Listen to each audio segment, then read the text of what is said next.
جو گزشتہ گزرا ایک بات کی تھی کہ ولیوں کی قسمیں ہوتی ہیں۔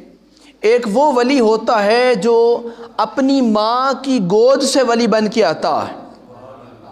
ایک ولی وہ ہے جو دنیا میں آ کے عبادت ریاضت کر کے ولی بنتا ہے، اسے کہتے ہیں ولایت قصبی۔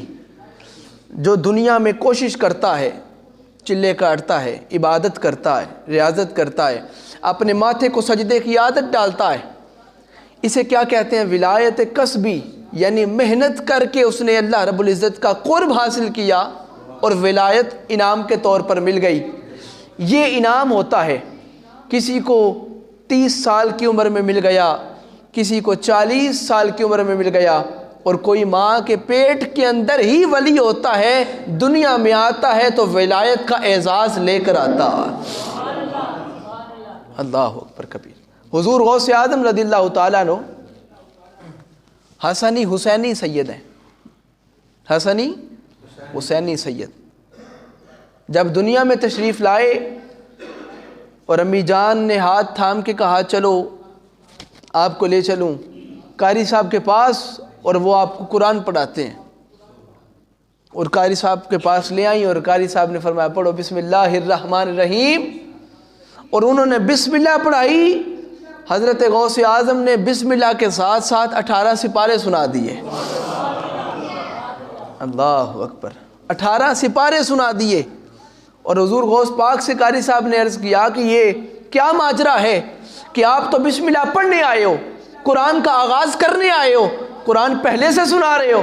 اور آپ نے کہا وہ سنیے، ایمان تازہ کریں۔ غوث اعظم کہتے ہیں قاری صاحب میری ماں 18 سپاروں کی حافظہ تھی، وہ روز کام بھی کرتی تھی اور ساتھ قرآن کی تلاوت بھی کرتی تھی۔ جب وہ تلاوت کرتی تھی تو میں اس تلاوت کو اپنی ماں کے پیٹ میں سنتا تھا اور میں یاد کرتا رہا۔ پتہ چلا کہ جو ماں بچے کے پیدا ہونے سے پہلے پڑھا کرتی ہے اس کا اثر بچے تک پہنچتا ہے، اور اگر ماں قرآن پڑھے تو بچہ قرآن پڑھنے والا ہوتا ہے۔ اگر ماں گانے سنے اور گانے پڑھے، بولے گائے، تو اس کا اثر اس کے بچے پہ ہوتا ہے۔ اور آج کل یہ بڑا زہریلا ایک مادہ عوام کے اندر موجود ہے کہ ہماری مائیں بہنیں بیٹیاں کانوں میں ہینڈ فری لگاتی ہیں اور کام کرتی رہتی ہیں سارا دن۔ اگر اس طرح پرورش کرو گے تو بچے قرآن کے ساتھ محبت کرنے والے نہیں بنیں گے، وہ نماز کے اندر رغبت رکھنے والے نہیں ہوں گے۔ غوث اعظم کی ماں کی طرح، اور حضور سید الشہداء، امام عالی مقام، امام حسن و حسین کی والدہ سیدہ کائنات کی طرح قرآن پڑھ کے اگر اپنے بچوں کی تربیت کرو گے، کوئی حسن ہوگا، کوئی حسین ہوگا۔ اگر غوث اعظم کی ماں کی طرح اپنے بچوں کی پرورش کرو گے، بچہ دنیا میں بعد میں آئے گا، ولایت کا تاج پہلے عطا فرما دیا جائے گا۔ یہ ماں کی گود سے جو ولایت ملتی ہے یہ ماں کی وجہ سے ملتی ہے۔ اس سے پہلے تو ان کا ولایت کے ساتھ کوئی معاملہ نہ تھا۔ چونکہ ماں اور باپ نیک ہوں تو اولاد نیک ہوتی ہے۔ اگر ماں بزدل ہوگی تو بیٹا بزدل ہوگا۔ اگر ماں چوری کے اندر شغف رکھنے والی ہوگی تو بیٹا چور ہوگا۔ اگر ماں خیانت کرنے والی ہوگی تو بیٹا امانت دار نہیں ہوگا، اور اگر ماں حسین کی ہوگی تو بیٹا حسین ابن علی ہوگا۔ صاحبان محترم، یہاں پر ہم نے جو اولیاء کے لفظ کے اندر ولی لفظ کا عربی لغت کے اندر جو معنی تلاش کیا تھا، اس کا معنی تھا محبوب، ایک کا مطلب تھا محب، اور ولی کا معنی متصرف، ولی کا معنی قریب، ولی کا معنی صدیق۔ ولی کا معنی بولیے؟ صدیق کسے کہتے ہیں؟ جو بات کر دے اللہ ویسا ہی کر دے، اسے صدیق کہتے ہیں۔ اب یہاں پر صحاح ستہ شریف کے اندر حدیث موجود ہیں کہ قیامت والے دن جنت میں امتیوں کی جو صفیں بنے گی نا، وہ ہوگی 120۔ کتنی ہوگی بولے؟ 120 صفیں بنے گی۔ ان 120 کے اندر سرکار دو جہاں امام الانبیاء صلی اللہ تعالیٰ علیہ وآلہ وسلم فرماتے ہیں کہ 20 ان میں سے 40 صفیں جو ہوں گی وہ دوسرے نبیوں کی ہوں گی اور 80 صفیں صرف میری امت کی ہوں گی. 80 صفیں میری امت کی ہوں گی. اور پھر فرمایا، یاد رکھیں میرے آقا کا فرمان، حضور نے فرمایا جس طرح کثرت امت مجھے عطا فرمائی گئی ہے اس طرح کثرت کرامات میرے ایک غلام ولی کو عطا فرمائی جائیں گی. اور ان کا نام بیان نہیں کیا تھا، اور زمانے نے دیکھا کہ کثرت امت مصطفیٰ کو عطا کی گئی اور کثرت کرامات غوث اعظم کو عطا فرمائی گئی. ہر طرح کی کرامت حضور غوث اعظم سے صادر ہوا کرتی تھی. اور قریب آئیں اور پھر بات کو یہاں پر اختصار کے ساتھ میں بیان کرتا چلوں. کوئی ولی تکبر کر کے ولی نہیں بنا، کوئی ولی دکھلاوا کر کے ریاکاری کر کے ولی نہیں بنا. جو ریاکاری کرے بولیے وہ ولی نہیں ہوتا. بیٹا ادھر دیکھو، جو ریاکاری کرے وہ ولی نہیں ہوتا. یعنی آج ایک اصول چل پڑا، پیر صاحب بیٹھے ہیں اور ساتھ ایک حضرت کھڑے ہو جاتے ہیں، جی پیر صاحب کی یہ بھی صفت ہے، پیر صاحب کی یہ بھی صفت ہے، اس ولی کی یہ ولی بھی ہے، یہ غوث بھی ہے، یہ قطب بھی ہے، اور پیر صاحب تسبیح پھیر رہے ہوتے ہیں. یہ ریاکاری ہے. اور ریاکار کبھی ولی نہیں بنتا. ولی وہ ہوتا ہے جو خدا کا محبوب ہوتا ہے، اور خدا ریاکار کو اپنا محبوب نہیں بناتا. اور کبھی بھی ولی اپنی ولایت کو لوگوں کے اندر عام بیان نہیں کرتا، وہ چھپا کے رکھتا ہے. اس کی کرامات سے پتہ چلتا ہے کہ یہ ولی ہے. وہ مستجاب الدعوات ہوتا ہے، اس کی دعائیں قبول ہوتی ہیں، جن سے لوگوں کو پتہ چلتا ہے کہ یہ ولی ہے. وہ خود اپنی زبان سے بولیے نہیں کہتا کہ میں ولی ہوں، بلکہ زمانہ اسے کہتا یہ ولی ہے. لیکن اپنی تعریف خود کروانا یہ ریاکاری ہوتا ہے، یہ دکھلاوا ہوتا ہے. اور تکبر کرنا، غرور کرنا، کسی سے سلام تک نہ لینا کہ نہیں میں اسے سلام نہیں لوں گا، بلکہ یہ ولایت کے اندر شامل نہیں ہے. یہ شیطان تکبر کرتا تھا. یہ شیطانی بندوں کی صفات ہیں. اگر رحمانی بندوں کی صفات دیکھنی ہے تو وہ عاجزی اختیار کرتے ہیں، وہ تکبر نہیں کرتے، بلکہ وہ کیا کرتے ہیں بولیے؟ عاجزی اختیار کرتے ہیں. اللہ کی مخلوق کے دل ان کے ہاتھوں میں ہوتے ہیں، لیکن وہ اس کا استعمال کیا کیسے کرتے ہیں. ایک دفعہ حضور غوث اعظم چل رہے تھے اور ساتھ ان کا ایک مرید تھا. اس نے دیکھا کہ اتنا بڑا ولی ہے اور بازار سے گزر رہے ہیں اور سارے لوگ اپنے اپنے کاموں میں مصروف ہیں. کوئی بندہ آگے ہو کے غوث پاک سے سلام نہیں لے رہا. اس نے دل میں خیال کیا کہ کیا بات ہے، آج حضور غوث پاک چل رہے ہیں، کوئی سلام لینے قریب نہیں آیا، کسی نے آ کے سلام تک نہیں کیا. اتنا سوچنے کی دیر تھی، شیخ عبد القادر جیلانی نے اپنے دل کے ساتھ، اسے کہتے ہیں توجہ کرنا، جب لوگوں کے دلوں اور قلوب پر توجہ فرمائی، سب اپنے کاموں کو چھوڑ کے حضور غوث پاک کے پاس آ گئے. جب حضور غوث پاک کے پاس آئے، اللہ یا رسول زندہ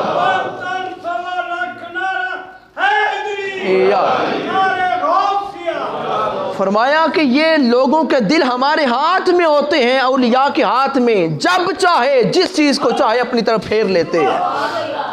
یہ بندوں کے دلوں کو اللہ نے ہمارے ہاتھ میں رکھ دیا ہوتا ہے. کوئی یہ نہ سمجھے کہ ہم جو داتا صاحب عرس پہ جاتے ہیں تو یہ کوئی اپنا کمال ہے. نہیں، انہوں نے تیرے دل کی طرف توجہ کی، پھر تو وہاں پر پلٹا. اپنا کمال کسی کا نہیں ہوتا. اور اسی طرح حضرات گرامی عرس ہوتے ہیں حضور خواجہ غریب نواز کے رضی اللہ تعالیٰ عنہ، پوری دنیا سے پروانے چلتے ہیں اور اجمیر پہنچ جاتے ہیں. تو پتہ چلا کمال دنیا والوں کا نہیں تھا، بلکہ کمال اجمیر شریف والے بابے کا تھا، جس نے لوگوں کے دلوں کو اپنی طرف متوجہ کر کے توجہ دی اور لوگوں کو اپنی طرف اپنے آستانے پہ کھینچے چلے لے گئے. یاد رکھیے، اب ان باتوں سے کیا پتہ چلا کہ ان کے ہاتھ میں بندوں کے دل ہیں، لیکن اتنے مقام رکھنے کے بعد بھی وہ تکبر نہیں کرتے، وہ غرور نہیں کرتے، کیونکہ اللہ تعالیٰ کو تکبر اور غرور کرنے والا بندہ پسند ہی نہیں ہے. وہ ان صفوں کے اندر نہیں تھا. ایک تھا تکبر کرنے والا، جس نے بڑی نمازیں پڑھی تھی، بڑی عبادات تھی، بڑے روزے تھے، اور حضرت جبریل امی کے بقول کائنات کا کوئی ایسا ذرہ نہ تھا، کوئی ایسی زمین کا چپا نہ تھا جہاں اس بدبخت نے عبادت نہ کی تھی، لیکن وہ ساری عبادت رد کر دی گئی۔ وجہ فرمایا میرے آدم کو سجدہ کرو، جھک جاؤ۔ اس نے کہا جھکنا میرا کام نہیں، میں آگ سے بنا ہوں اور آگ اوپر کو اٹھتی ہے، یہ مٹی سے بنا ہے، مٹی نیچے جاتی ہے، لہٰذا میں اسے سجدہ نہیں کروں گا، میں اس سے اعلیٰ ہوں، عرفہ ہوں، افضل ہوں۔ سجدہ نہ کیا، تکبر کیا۔ وہ جس نے ہمہ وقت صبح و شام ہر لمحہ ہر لحظہ اللہ کی عبادت اور تسبیح کی تھی، فرمایا مجھے وہ عبادت بھی قبول نہیں جس کے پیچھے تکبر پایا جائے۔ فرمایا جا دفع ہو جا، میری بارگاہ میں مقام اسے ملے گا جو عاجزی رکھنے والا ہوگا۔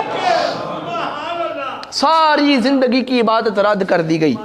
بولیے ساری زندگی کی عبادت رد کر دی گئی، لیکن یاد رکھیں ایک عاجزی والا سجدہ بھی اس کی ساری عبادت پر حاوی ہے۔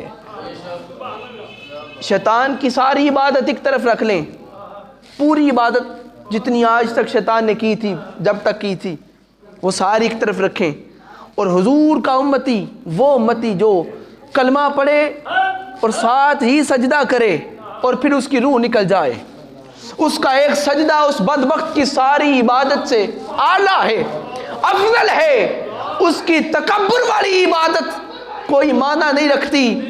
عبادت وہی قبول ہے، ریاضت وہی قبول ہے جس کے اندر عاجزی پائی جاتی ہے۔ اللہ اکبر، اللہ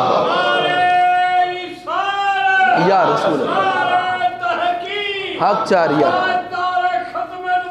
زندہ باد، زندہ یا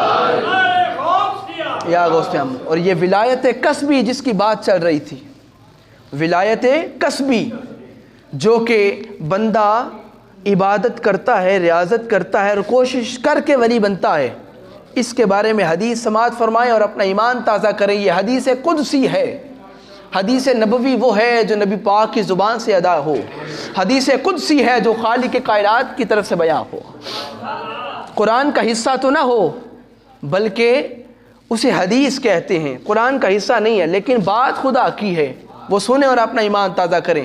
حضور فرماتے ہیں وَمَا يَزَالُ عَبْدِي يَتَقَرَّبُ إِلَيَّ بِالنَّوَافِلِ، میرا بندہ نفل پڑھتے پڑھتے وہ میرا اتنے قریب ہو جاتا ہے، خدا فرماتا ہے کہ میں اس بندے کے ہاتھ بن جاتا ہوں جن سے وہ پکڑتا ہے۔ میرا سارے کہو نا سبحان اللہ یار، میں اس بندے کے ہاتھ بن جاتا ہوں جن سے پکڑتا ہے۔ پھر فرمایا میں اس بندے کے کان بن جاتا ہوں جن سے وہ سنتا ہے۔ اب آپ نے بولنا ہے میں اس بندے کی زبان بن جاتا ہوں جن سے وہ بولتا ہے، میں اس بندے کی آنکھیں بن جاتا ہوں جن سے وہ دیکھتا ہے۔ پتہ چلا جب بندہ نفل پڑھتا ہے اور اتنی شان سے پڑھتا ہے، ریاکاری نہیں ہوتی، دکھلاوا نہیں ہوتا، تو اتنی شان سے وہ جب اللہ کے قریب ہوتا ہے انعام یہ ملتا ہے بندے اب دیکھے گا تو لیکن آنکھیں میں بن گیا۔ اب یہاں پر میں پھر آپ کو روکوں گا، فرمایا وہ پڑھ کے میرے اتنے قریب ہو جاتا ہے، وہ میرا اتنا قریب ہو جاتا ہے کہ ہاتھ بندے کے ہوتے ہیں، طاقت خدا کی، لیکن یہ بات نفل کی ہو رہی ہے، یہ بات نفلوں کی ہو رہی ہے۔ اور اگر کوئی بندہ فرض بھی پڑھے تو اگر نفل پڑھ کے بندہ اتنا قریب ہوتا ہے تو فرض ادا کر کے کتنا قریب ہوتا ہوگا وہ میں بتاتا ہوں۔ فرمایا بندے جو نفل پڑھتا ہے پڑھ کے میرا اتنا قریب ہو جاتا ہے، میں اس بندے کے ہاتھ بن جاتا ہوں جن سے پکڑتا ہے۔ سنیے اور غور سے سنیے گا، یہاں پر اللہ نے فرمایا نفل پڑھنے والا بندہ ہوگا اور جو اس کی آنکھیں ہوں گی آنکھیں بندے کی ہوں گی، لیکن دیکھنے والی قدرت خدا کی ہوگی. ہاتھ بندے کے ہوں گے لیکن ان میں پکڑنے کی قدرت خدا کی ہوگی. وہ زبان بندے کی ہوگی لیکن کلام کرنے والی قدرت خدا کی ہوگی.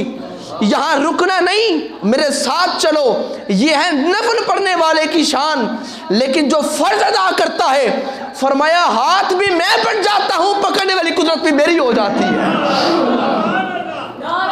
اللہ اکبر، اللہ اللہ یا رسول اللہ، یا رسول اللہ. بلند آواز سے یا. اب یہاں پر رکیں. کسی کے دل میں سوال ہوگا کہ یہ کیسے ممکن ہے کہ اللہ تعالیٰ بندے کی ہاتھ بن جاتا ہے، یا اللہ کے بندے کے اندر اس کی قدرت شامل ہو جاتی ہے؟ یہ کیسے ممکن ہے؟ آپ کے سامنے بہت بڑی ایک مثال ہے. جس انسان کو جن پکڑ لیتے ہیں، جس کو جو آسیب زدہ ہو جاتا ہے، دیکھیں وہ بندہ وہی ہوتا ہے لیکن حرکت جو بھی کرتا ہے وہ پیچھے جن کر رہا ہوتا. وہ جیسا زبان بندے کی ہے لیکن کلام جن کر رہا ہے. پتہ چلا اس وقت بندہ جو ہوتا ہے وہ شیطانی صفات کا مظہر ہوتا ہے. وہ شیطانی صفات کا بولیے مظہر ہوتا ہے. اگر جن کسی بندے کے اندر آ جائے، اس کی صفات بندے کے اندر آ جائیں شیطانی، تو بندہ اس کا مظہر بن جاتا ہے. جسم بندے کا ہوتا ہے، اثر پیچھے شیطانیت کا ہوتا ہے. کیا خیال ہے اگر بندہ ہو اللہ والا؟ بولیے بولیے سبحان اللہ ذرا. اگر بندہ ہو اللہ والا، اگر جسم انسان کا شیطان کا مرکز بن سکتا ہے تو رحمانی صفات کا مرکز بھی بن سکتا. فرمایا وہ ہاتھ بندے کے ہوتے ہیں، قدرت خدا کی ہوتی ہے. حضرت جناب موسیٰ علیہ السلام، حضرت جناب موسیٰ علیہ السلام کوہ طور پر چلے گئے تو ایک درخت کو دیکھا. اس درخت کے اندر سے آواز آئی، انی، بے شک میں، انا اللہ رب العالمین، میں عالمین کا رب ہوں. حضرت موسیٰ نے درخت کی طرف دیکھا اور درخت کی یہ آواز سنی تو پتہ چل گیا کہ یہ واقعی ہے تو خدا. میری بات سمجھ آ رہی ہے؟ یہ اللہ کا نبی ہے. میں اب اس کی تشریح کرتا ہوں. اگلی بات، لیکن یہ درخت خدا نہیں. اس وقت یہ اللہ کی صفات کا مرکز بنا ہوا. چونکہ ہے یہ درخت، کلام کرنے والی ذات پیچھے خدا کی ہے، اس کی صفات کا مظہر بن چکا ہے. اب بھی نہ بولو، میں سمجھوں گا بات نامکمل رہ گئی. کیا خیال ہے اگر ہو درخت اللہ کی صفات کا مظہر بن سکتا ہے، اگر مصطفیٰ کا امتی ہو اور ولی اللہ ہو، وہ اللہ کی صفات کا مظہر کیوں نہیں بن سکتا؟ پتہ چلا کہ اللہ تعالیٰ جب کلام فرمانا چاہتا ہے، یہاں رک جائیں پھر رک جائیں. حضور غوث اعظم رضی اللہ تعالیٰ عنہ اپنے منبر پہ ہیں اور خطاب جاری و ساری ہے، اور سامنے ایک بابا جی بیٹھے ہیں جن کا نام حضرت شیخ علی ابن حیتی ہے. علی ابن حیتی ہے، اور اس مجمع کے وہ بائیں جانب بیٹھے ہیں. اور بابا جی حضور غوث پاک کا خطاب سنتے سنتے سو گئے. جب سو گئے تقدیر کی آنکھ کھل گئی، مدینے والے کی زیارت ہو گئی. حضرت غوث اعظم کا جمعہ سن رہے ہیں، خطاب سن رہے ہیں، اور سامنے بابا جی سوئے ہوئے. آپ نے اپنا منبر چھوڑا، بابا جی کو سوئے ہوئے دیکھا تو یہ نہیں کہا انہیں اٹھا دو، بلکہ یہاں سے اٹھے اور وہاں جا کر ہاتھ باندھ کے کھڑے ہو گئے. دیکھنے والوں نے عجیب منظر دیکھا. آج کمال بات ہے، حضور غوث پاک ہاتھ باندھے کھڑے ہیں، سارے خاموش ہیں. پھر وہ وقت آیا، بابا جی کی آنکھ کھلی، حضور غوث پاک منبر پہ آ کے بیٹھے، خطاب شروع کرنے لگے. سامنے بیٹھے وہ بندہ کھڑا ہو گیا. حضور خطاب بعد میں فرمائیے گا، پہلے بتائیں یہ معاملہ کیا ہے، یہ ماجرا کیا ہے، حقیقت کیا ہے. آپ نے فرمایا مجھ سے نہ پوچھو، بابے سے پوچھو. مجھ سے نہ پوچھو حقیقت کیا ہے. بلکہ سوئے ہوئے بابے سے پوچھو معاملہ کیا ہے۔ پوچھا گیا بابا جی معاملہ کیا ہے؟ سبحان اللہ کہہ لینا اب یہاں پر سارے۔ بابا جی مسکرا کے بولے مجھے نبی پاک کی زیارت ہو رہی تھی۔ جب کہا نا مجھے حضور کی زیارت ہو رہی تھی، شیخ عبد القادر جیلانی فرماتے ہیں میں بابے کے لیے نہیں کھڑا تھا، حضور آئے تھے میں ان کے لیے کھڑا ہوا تھا۔ اللہ اکبر، اللہ اکبر، اللہ یا رسول اللہ، یا نبی، یا نبی، یا غوث اعظم۔ فرمایا میں تو ان کے لیے کھڑا تھا۔ اور اگلا جملہ سنیں، حضور غوث پاک نے سب کے سامنے پوچھا بابا جی بتائیں حضور آپ کو کیا کہہ کے گئے ہیں؟ حضور نے کیا کہا تھا وہ جن اپنا جاننا چاہتے ہیں تو ذرا بلند آواز سے سبحان اللہ۔ حضور کیا کہہ کے گئے ہیں، کیا فرما کے گئے ہیں؟ حضرت شیخ علی بن حیتی نے لوگوں کی طرف چہرہ کیا اور کہا مجھے حضور فرما کے گئے ہیں، نصیحت کر کے گئے ہیں میرے عبد القادر کی مجلس نہ چھوڑنا، اس کے پاس آنا نہ چھوڑنا، اس کے پاس بیٹھنا نہ چھوڑنا۔ سنیے اور ایمان تازہ کریں، اولیاء کی کرامات بیان کرنے کا مقصد کیا ہے کہ ان کے مقام کا پتہ چلے، اور یہ دیکھو کہ ان کو مقام ملا کیسے ہے۔ وہ مقام عاجزی کے ساتھ ملا ہے، انکساری کے ساتھ ملا ہے، اپنے آپ کو جھکانے کے ساتھ ملا ہے۔ آپ کے سامنے بہت بڑا اللہ کا حضور کا معجزہ قرآن موجود ہے، قرآن پاک موجود ہے۔ مجھے بول کے بتائیں قرآن پاک کو جب اللہ نے شروع کیا تو کس حرف سے شروع کیا؟ بسم اللہ سے۔ بولیے، جو توجہ ہے جن کی وہ بولیں کس سے شروع کیا؟ بسم اللہ سے۔ بسم اللہ الرحمن الرحیم، اور پھر الحمد شریف شروع ہو گئی۔ اب یہ جو بے ہے، اس بے کے ساتھ اللہ نے قرآن کو شروع کیا۔ اور یہاں پر 2-3 نکات میں نے اپنے پاس لکھ کے رکھے، ایمان تازہ کرنے والے۔ حروف تہجی کے اندر پہلے الف آتا ہے کہ بے آتا ہے؟ الف آتا ہے، لیکن الف سے اللہ نے قرآن نہیں شروع کیا بلکہ بے سے شروع کیا۔ تو مولا بے سے شروع کرنے کے اندر راز اور رمز کیا تھا؟ فرمایا اس لیے، یہ علماء فرماتے ہیں کہ یہاں پر پہلی بات تو یہ ہے کہ درس نظامی کے جو طلباء ہوتے ہیں ان کو پتہ ہوتا ہے کہ حروف علت جو ہوتے ہیں، حروف علت عربی کے اندر، عربی لغت میں جو ہوتے ہیں وہ 3 ہیں، الف واو بولو اور یا۔ الف واو اور یا، یہ 3 حرف حروف علت ہیں۔ اللہ نے فرمایا میں نے اپنا قرآن لکھنا ہے، میرا محبوب بھی اعلیٰ،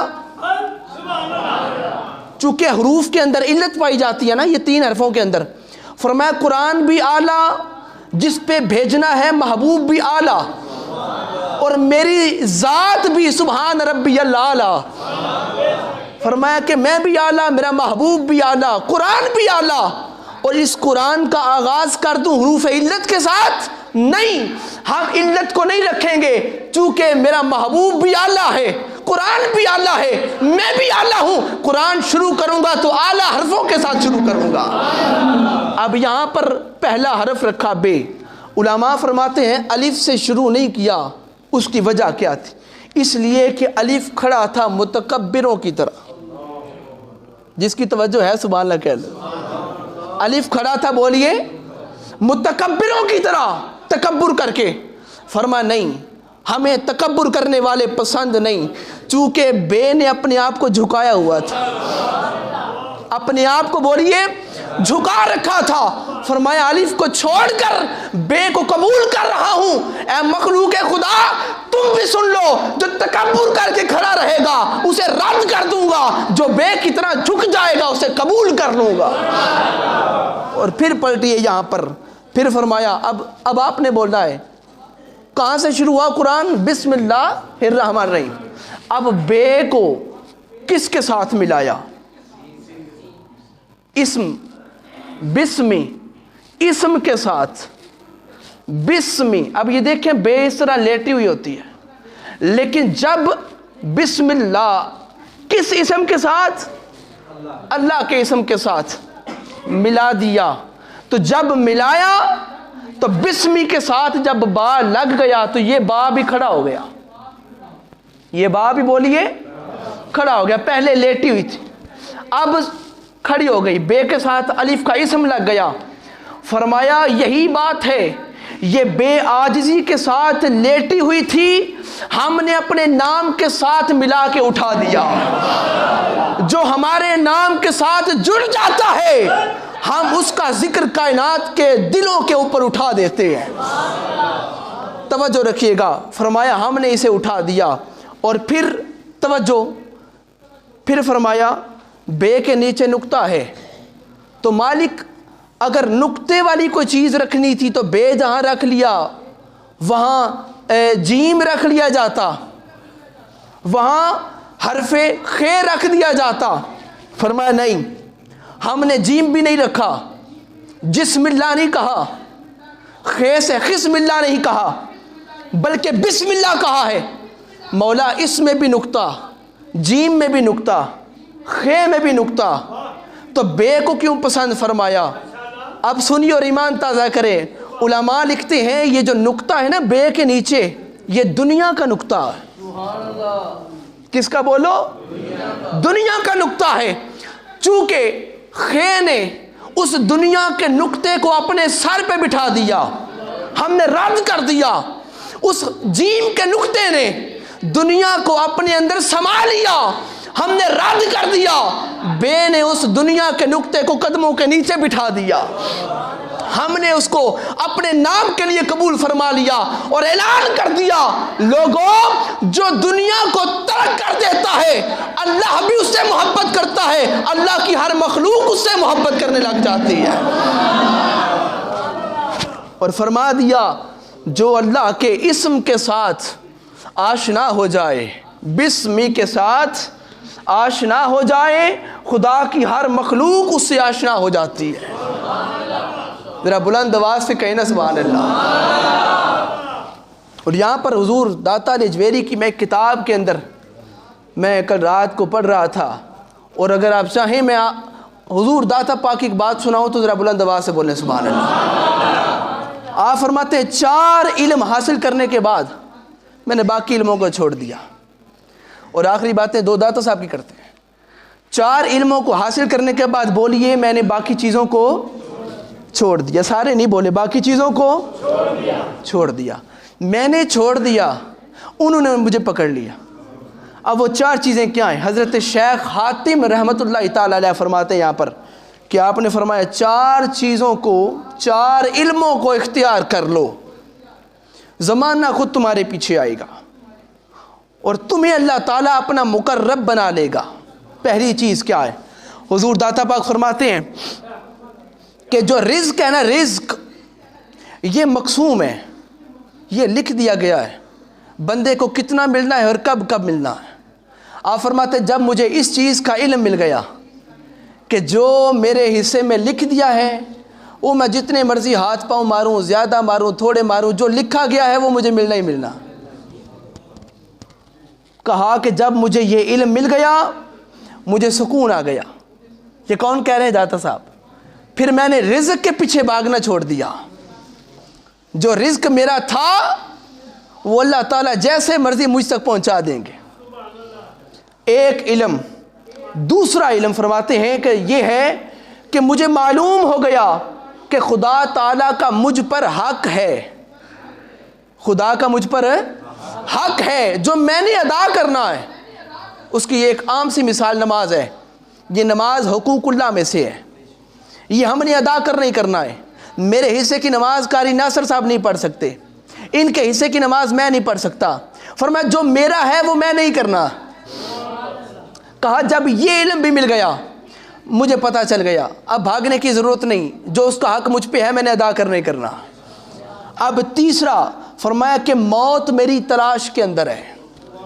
بولو تو صحیح نظر، موت میری تلاش کے اندر ہے، میں جہاں مرضی چلا جاؤں وہ مجھے آ کے دبوچ لے گی۔ جب یہ علم بھی مل گیا کہ اس سے چھٹکارا نہیں، مجھے اطمینان ہو گیا کہ جتنا وقت ہے میں خدا کی یاد میں صرف کر لیتا۔ چوتھا سنیں، آپ فرماتے ہیں اس کے بعد چوتھا علم یہ تھا کہ جب میں نے اس چیز کو پا لیا کہ خدا ہمارا دانا ہے اور دیکھنے والا ہے، میں اس چیز پر مطمئن ہو گیا اور اپنے آپ کو ہر گناہ سے دور کر لیا کہ جب وہ دیکھ رہا ہے اس کے دیکھنے کے باوجود میں گناہ کرتا پھروں، نہ وہ دیکھ رہا ہے اور میں نے خود کو گناہوں سے دور کر لیا۔ فرمایا ان 4 علموں نے مجھے ہر گناہ سے بچا لیا اور ان کے صدقے اللہ نے باقی علم بھی مجھے عطا فرما دیے۔ اور اب تھوڑا سا آخر میں چلیں، میرے آقا علیہ الصلوۃ والسلام کی بات داتا علی اجویری فرماتے ہیں، مجھے سرکار دو عالم صلی اللہ علیہ وآلہ وسلم کی درود پاک پڑھیں صلی اللہ علیہ وآلہ وسلم کی زیارت نصیب ہوئی۔ کسے ہوئی بولو؟ حضور داتا علی اجویری کو۔ کیا نصیب ہوئی؟ آقا کی زیارت۔ کہتے ہیں میں نے حضور کو اپنے خواب میں دیکھا، میرے آقا تشریف لائے، والضحیٰ کے مکھڑے والے، واللیل کی زلفوں والے، ہائے ہائے ہائے، آنکھ مستانی، چہرہ نورانی، لامرو کا جوانی، والفجر پیشانی، نوری اس کے نوکر، ناری اس کے چاکر، جنت جس کی دہلیز، محمد جس کا نام اور حبیب اس کا مقام۔ کہتے ہیں حضور تشریف لائے، میں نے آقا کا چہرہ دیکھا، سلام کیا، حضور نے سلام کے جواب میں مجھے کچھ ارشاد فرمایا، میرے آقا واپس تشریف لے جانے لگے، میں نے ہاتھ باندھ کے داتا صاحب کہتے ہیں میں نے عرض کیا یا رسول اللہ صلی اللہ علیہ وسلم، حضور مجھے کچھ نصیحت فرما دیں، اوصینی، مجھے نصیحت فرما دیں۔ میرے آقا نے فرمایا کہ نصیحت یہ ہے کہ اے علی، دنیا سے اپنے کان کو، اپنی زبان کو، اپنے ناک کو، اپنے ہاتھ کو روک لے۔ اپنے کان، آنکھ، ناک، زبان اور ہاتھ کو روک لے۔ کہا میں نے روک لیا۔ اب اس کے اندر کیا بات تھی جو حضور فرما گئے تھے؟ وہ یہ تھا کہ اے میرے بندے، میرے غلام، اپنے کانوں کو دنیاوی بری باتوں سے روک لے، اپنی آنکھوں کو بری چیزوں سے روک لے، اپنی ناک کو، قوت شامہ کو بری شے سے، سونگھنے سے روک لے، اپنی زبان کو بری بات کہنے سے روک لے، اپنے ہاتھ کو بری شے سے مس کرنے سے روک لے۔ فرمایا آقا کیا ملے گا؟ فرمایا جب تو ان چیزوں کو دنیا کی جانب سے روک لے گا، تجھ پر اللہ ولایت کے باب کو کھول کے رکھ دے گا، تجھ پر ولایت کا دروازہ کھول دیا جائے گا۔ اب سنیں اور ایمان تازہ کریں، یاد رکھیں یہ حضور داتا علی اجویری کو حضور کی نصیحت ہے اور وصیت ہے کہ اپنے آپ کو دنیا سے روک لے۔ جو دنیاوی خواہشات سے، نفسانی خواہشات سے اپنے آپ کو روک لیتا ہے، اس پر اللہ کے انعامات کا دروازہ کھل جاتا ہے، اللہ کی رحمتوں کا دروازہ کھل جاتا ہے۔ یاد رکھیں حضرت زید بن حارثہ سے آقا نے فرمایا تھا کیسی صبح ہوئی تمہاری؟ کہا آقا اوپر دیکھتا ہوں تو خدا کے عرش تک میری نگاہ جاتی ہے، میں نیچے دیکھتا ہوں تو تحت الثری تک نگاہ جاتی ہے، آقا جنتوں میں دیکھتا ہوں تو جنتی آپس میں ملاقات کر رہے ہوتے ہیں، میں ان کی ملاقات کو بھی دیکھتا ہوں، جہنم کے اندر لوگ تڑپ رہے ہوتے ہیں، میں ان کو بھی تک لیتا ہوں۔ سنیے اور ایمان تازہ کریں، یہ جملہ اپنے دلوں کی تختی پر نقش کر لیں۔ جو دنیا کی رغبت سے دور ہو جاتا ہے، جو دنیا کو اور اپنے درمیان حجاب رکھ لیتا ہے، اللہ تعالیٰ جنت تک اور عرش معلیٰ تک جتنے بھی حجاب ہیں اس ایک حجاب کے صدقے سارے حجابوں کو ہٹا کے رکھ دیتا۔ اے بندے، تو نے اپنے اور میرے درمیان دنیا